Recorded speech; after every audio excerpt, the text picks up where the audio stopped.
मत तोड़ो चटका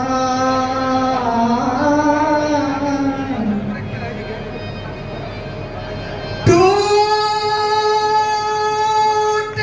तो जुटे नहीं जुड़ेगा ठपरी जा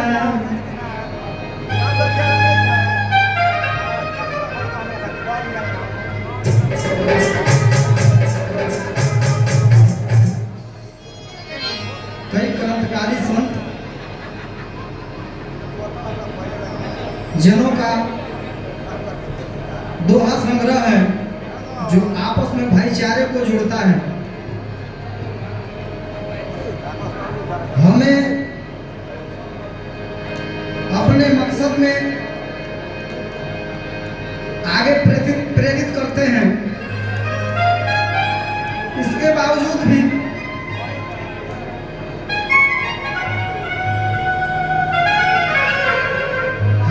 बहुत लोग जो है कि समझ नहीं पाते हैं। जैसे यहाँ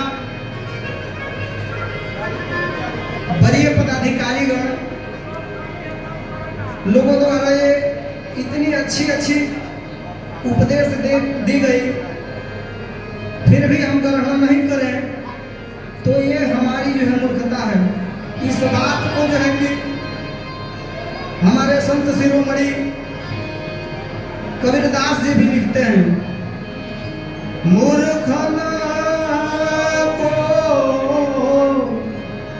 समझावते